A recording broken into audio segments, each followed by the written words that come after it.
Are you ready to make the Cracker Barrel Hashbrown Casserole?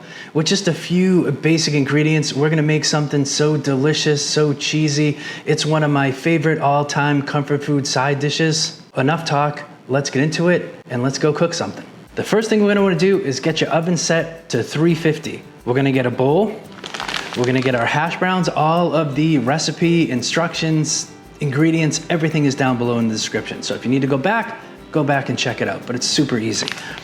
Bag of these thick cut hash browns. These are the ones I like. You could also use the diced ones. You could use a finer shred. I don't know, these are just the ones I like. So we're gonna use this bag of those. A little tip, I like to take these out and let them defrost a little bit. I find that if they're super cold right out of the freezer, as soon as you start putting anything into it, they kind of freeze up a little bit. So just a helpful tip, let them defrost a little bit.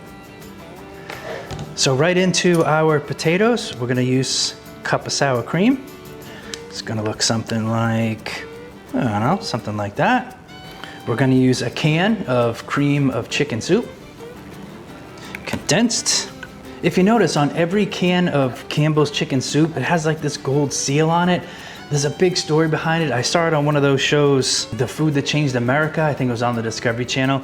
I wish I could remember, but it just caught my eye, so I figured I would say something about it. There's a big story about how they used it to have Campbell take over the soup industry. I think they went to France and came up with some ridiculous award and then put it on their stuff, and it's been there ever since. So check it out. I don't know, a little something for you.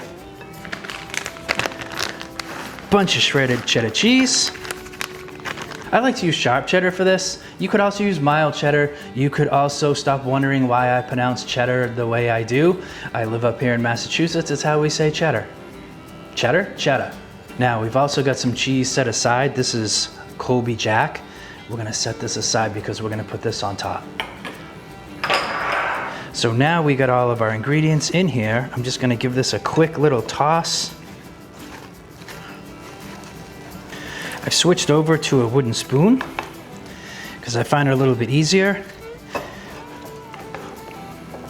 If you're thinking you can cut corners and save yourself the trouble of mixing it in a separate bowl and doing it right in the casserole dish, don't even try it. Because this can be a little tough to get incorporated in a small amount of space. Now that we have our ingredients in there, we're just gonna hit it with a little bit of salt. We're gonna put some pepper in there, little onion powder, little garlic powder. Give it a mix. And that's it. Once you've got it all mixed, you're done. You're gonna take your oven safe dish. This is my Corningware. I like to use this for this. I have a bunch of Pyrex 9x13s in different depths. I have other shapes. I don't know, I just like this one, and it's a little nostalgic.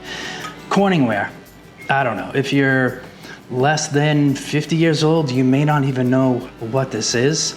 Yeah, it's nostalgic for me, so I like to use it. So I'm gonna use it. We're gonna make sure it's greased.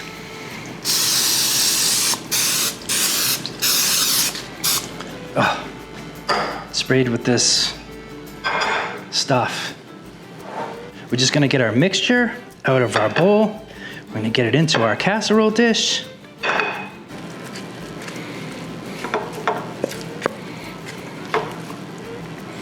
There we go.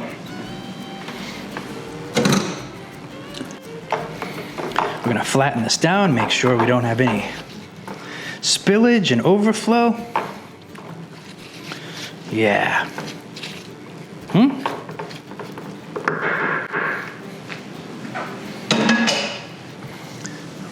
That already looks absolutely fantastic. Now, we're gonna take our Colby Jack shredded cheese and we're gonna put it on top. When it comes to the cheese I'm putting on top of this, I like to get it in the block and then use my cheese grater and grate it myself.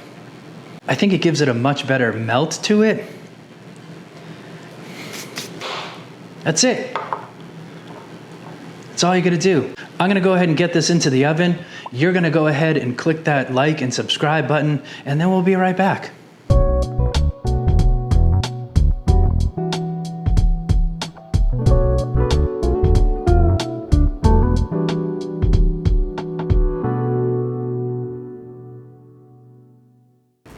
right, so our hash brown casserole is perfect. It's been in there just about an hour. Let's check it out.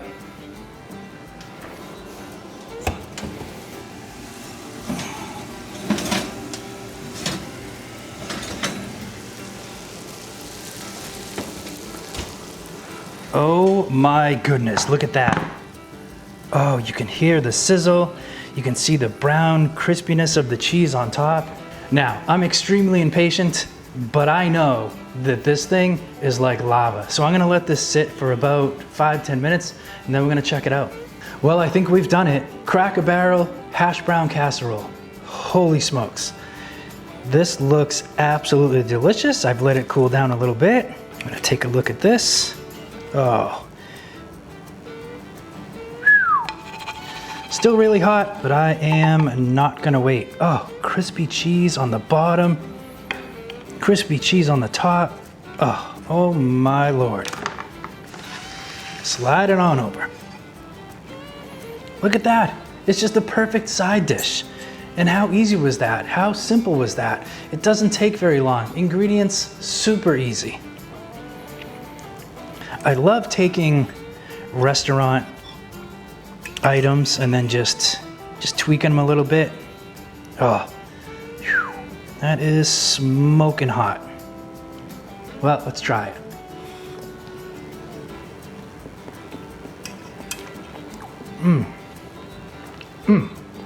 When I tell you, I think we've nailed the perfect comfort food side dish. This is amazing. You're gonna wanna make this. So thanks for coming by my kitchen today. I appreciate you sticking around all the way to the end. YouTube's got another one of my videos right in here somewhere, picked out just for you, so consider checking that out. Also consider liking if you like the content, subscribe if you want to get all of my other videos sent right to you. So also shoot me a comment, anything you want to talk about, let me know. So like, subscribe, get ready to check out this other video right here, and once you're done doing all that, go cook something.